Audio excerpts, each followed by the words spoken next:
बरसात की एक रात आनंदपुर गांव के दो लोग छोटू की चाय की दुकान पर बैठे थे। उनके चेहरों से साफ दिख रहा था कि वो लोग काफी उदास हैं। आज जहां ये सभी लोग मिलकर छोटू की चाय 2-3 कप पी जाते हैं, वहां कोई आज 1 कप चाय तक नहीं पिया।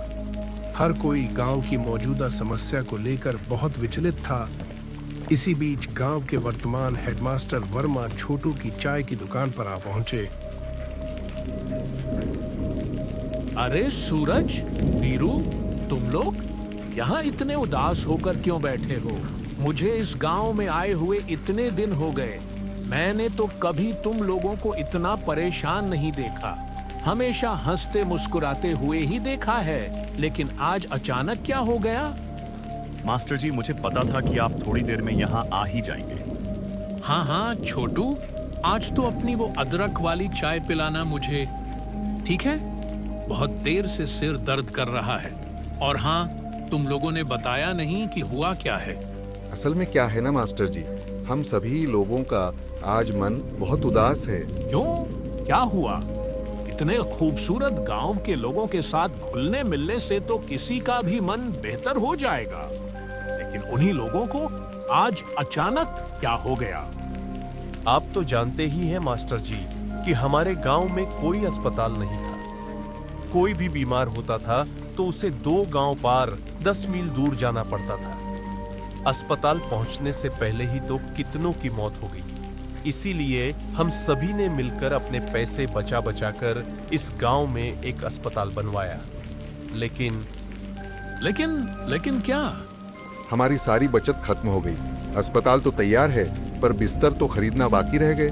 हमारे पास अब और पैसे नहीं बचे। अब क्या होगा? ओह, ऐसी बात है। मेरे पास कुछ पैसे तो थे, पर वो तो मेरी बेटी की शादी में खर्च हो गए हैं। लेकिन हाँ, शांतिनगर गांव में मेरी पुश्तैनी जमीन है एक। अगर उसे बेच दिया जाए तो जो पैसा आएगा, उम्मीद है उससे अस्पताल के लिए बिस्तर खरीदे जा सकते हैं। क्या कहते हो? ये आप क्या कह रहे हैं मास्टर जी? आप अपनी पुश्तैनी जमीन बेच देंगे? मेरी तो बस ये 1 साल की नौकरी बची है। मैंने तो मन बना लिया है, जो प्यार यहाँ मिल रहा है, मैं तो बाकी की जिंदगी यहीं गुजारूंगा तुम लोगों के साथ। क्यों नहीं रखोगे क्या मुझे? वैसे भी ये तो बड़ा ही पुण्य का काम है। भगवान ऐसे अवसर बार बार नहीं देते। सूरज, वीरू और छोटू की आंखों में जैसे आंसू आ गया हो। तीनों ने मास्टर जी का शुक्रिया अदा किया। अरे, ये क्या कर रहे हो? अच्छा सुनो, हम लोग कल ही निकल जाएंगे। काफी समय से कुछ लोग मुझसे वो जमीन खरीदना चाह रहे थे। देखते हैं, अगर इस बार बात बनी तो उन्हीं को बेच देंगे।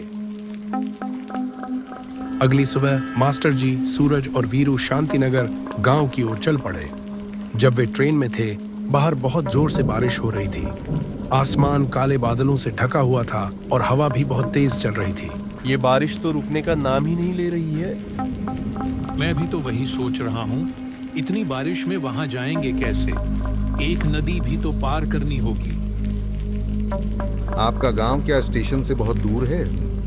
स्टेशन में उतरकर पहले हम लोगों को नदी के किनारे पहुंचना होगा।